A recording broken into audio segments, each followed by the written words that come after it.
Have you ever dreaded something for weeks or months, convinced that it would completely ruin your happiness?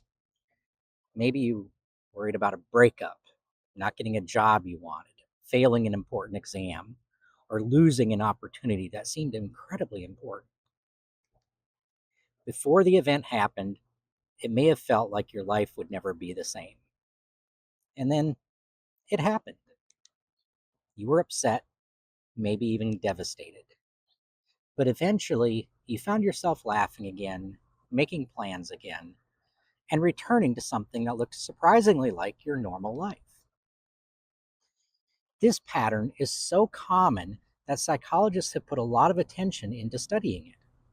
One of the most important findings from this research is that people often underestimate their capacity to adapt to both positive and negative life events. To understand why this happens, we first need to think about the predictions that people make about their future emotions.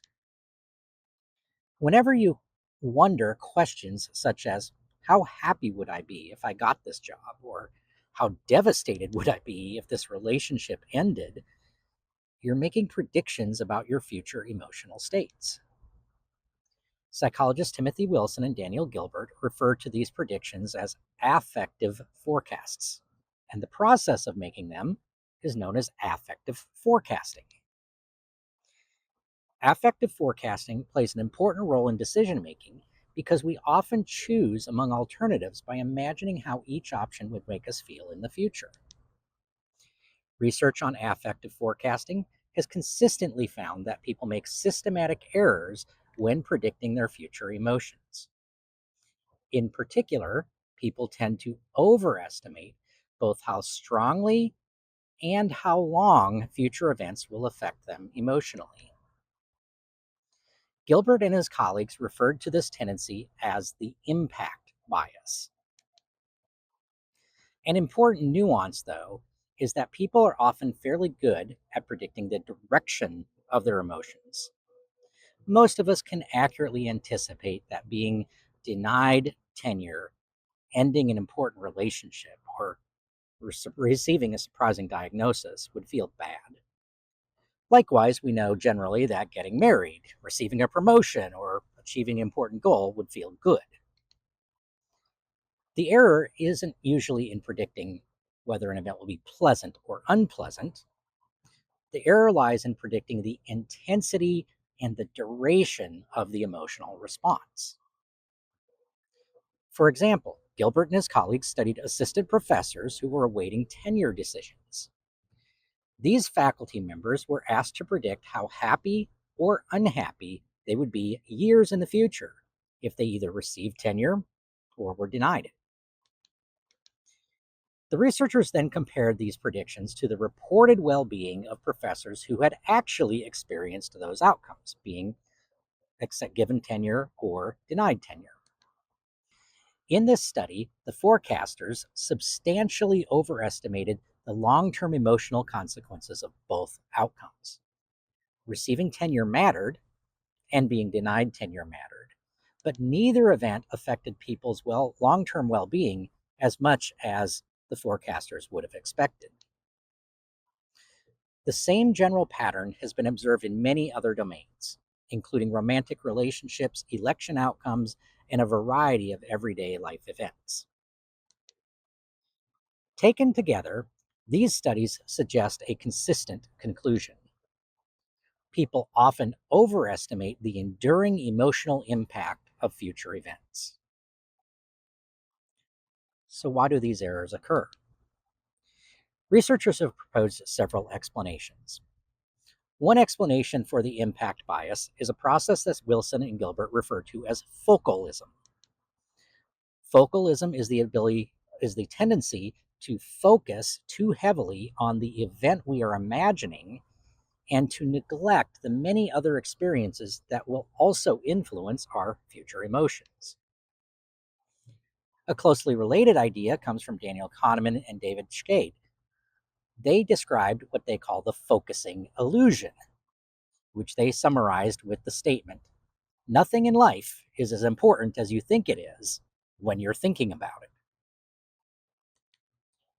To illustrate this idea, Kahneman and Schade conducted a study comparing perceptions of happiness in California and in the Midwest.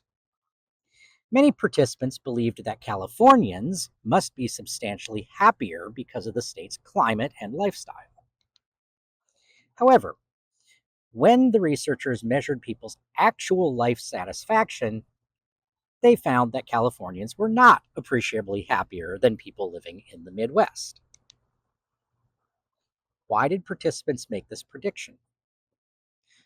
Because when they thought about California, they focused almost entirely on one feature of life there: the weather. They largely neglected the many other factors that influence well being, including work, relationships, finances, health, and everyday stresses. Wilson and Gilbert argue that something similar happens whenever we make predictions about our future emotions. Suppose you're worried about failing an important exam. When you imagine the future, the exam becomes the center of attention. You may picture yourself feeling disappointed, embarrassed, or anxious. But you probably are not imagining everything else that will still be happening in your life at the same time, such as spending time with friends, succeeding in other classes, pursuing hobbies, or simply continuing with your daily routines. In reality, all of these experiences will continue to shape your emotions. Because forecasters focus so heavily on the focal event and neglect everything else, they often overestimate the event's long-term emotional consequences. Focalism helps explain why we overestimate the importance of future events, but it doesn't fully explain why our emotional reactions often fade more quickly than we expect. To understand that, we need to consider the process that Wilson and Gilbert called sense-making. Human beings have a strong tendency to seek explanations for important events, especially events that are surprising, negative, or inconsistent with our expectations. When something significant happens, people naturally begin asking questions. Why did this happen? What does it mean? What can I learn from it? How does it fit into my understanding of myself and the world? Over time, people often develop answers to these questions. And as they do, the event gradually becomes less novel, less surprising, and less psychologically disruptive. Wilson and Gilbert argue that this process of constructing explanations contributes to emotional adaptation. In other words, our emotional reactions often change because we're not simply experiencing an event. We're also interpreting it, explaining it, and incorporating it into our broader understanding of our lives. This idea helps explain the tendency for emotional reactions to weaken over time. In effect, Wilson and Gilbert call emotional effervescence. Importantly, emotional adaptation does not necessarily mean that people forget an event or conclude that it was unimportant. Instead, people often come to understand the event differently than they did initially. In many cases, emotional adaptation involves a process of cognitive reappraisal. People revise their explanations, they shift their priorities, or they place the event into a broader perspective. And these changes in interpretation can reduce the event's emotional impact. Consider the example of not receiving a job offer. Immediately after the rejection, someone might think, "This is a disaster. I've lost an incredible opportunity and my career is off track." As time passes, however, the person begins to make sense of what happened. Several months later, that same person might now say, "Looking back, that position probably wasn't a good fit." Or, "Not getting that job pushed me to pursue opportunities that turned out to be better for me." The facts of the situation have not changed. The person was still rejected for the job. What has changed is that person's interpretation of the rejection. And as the interpretation changes, the emotional response often changes as well. Wilson and Gilbert argue that these kinds of cognitive processes help explain why people frequently adapt more successfully than they expect. When people make affective forecasts, they usually imagine the event itself. They're much less likely to imagine all the explanations, reinterpretations, and adjustments that will occur afterwards. As a result, they often overestimate how long their emotional reactions will last. Wilson and Gilbert argue that many of the adaptive processes that we've been discussing are part of what Gilbert and his colleagues called the psychological immune system.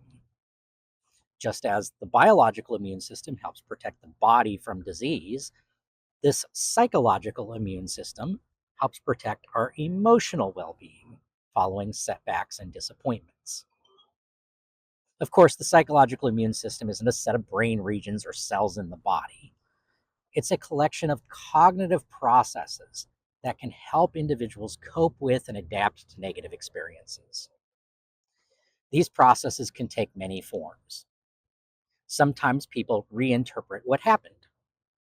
Sometimes they find meaning in the experience, shift their priorities, adopt new goals, or begin comparing their situation to alternatives that seem worse. In many cases, these processes appear to operate with relatively little conscious effort. People may gradually find themselves thinking differently about an experience without deliberately trying to change their emotions. The result is that events that once seemed overwhelming often become less emotionally disruptive over time. If people possess these adaptive processes, why do they continue to make such poor predictions about their future emotions? Gilbert and his colleagues proposed an answer that they call immune neglect. Immune neglect is the tendency to overlook or underestimate those psychological processes that can help us adapt to future events. When making predictions about future setbacks, people often focus primarily on the event itself. They imagine not getting the job. They imagine ending the relationship, receiving the diagnosis, or experiencing some other setback. What they often fail to imagine is everything that will happen afterwards. They may not imagine themselves searching for explanations, seeking support from others, revising their priorities, developing new routines, or finding new sources of meaning and satisfaction. As a result, individuals often underestimate their capacity for emotional adaptation and overestimate the long term impact of future events. Notice that immune neglect does not mean that people are unaware that adaptation occurs. Most of us have experienced adaptation many times in our own lives.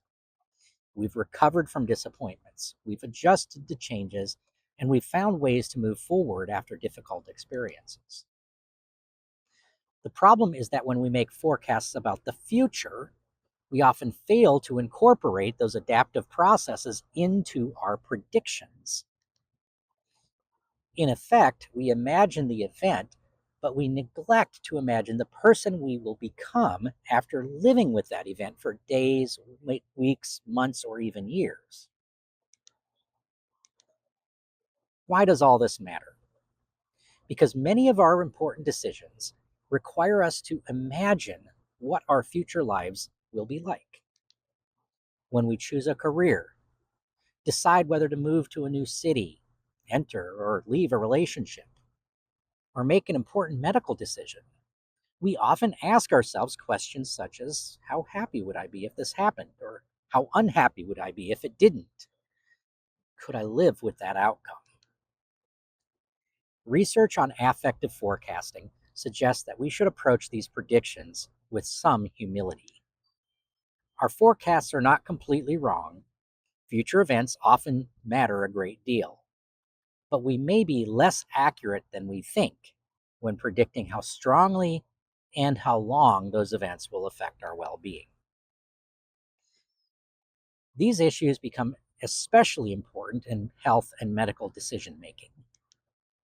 For example, healthy adults often predict that a serious disability would make life much less satisfying than many people with disabilities actually report experiencing. This doesn't mean that disability is easy, that everyone adapts successfully, or that adaptation occurs to the same extent for everyone. Instead, the evidence suggests that healthy adults often underestimate their capacity for adaptation and the possibility that under different circumstances, they might come to see a meaningful life very differently than they do today. This insight has important implications for advanced care planning and end of life decision making. In these situations, individuals are often asked to make decisions on behalf of their future selves whose feelings, preferences, and priorities may not be fully predictable. More broadly, research on affective forecasting suggests that we should be cautious about assuming that we already know exactly how our future selves will feel, what they will value, or how they will adapt to changed circumstances. Many of our most important decisions require us to make predictions about the person we will become. And this research reminds us that those predictions are often more uncertain than they initially appear.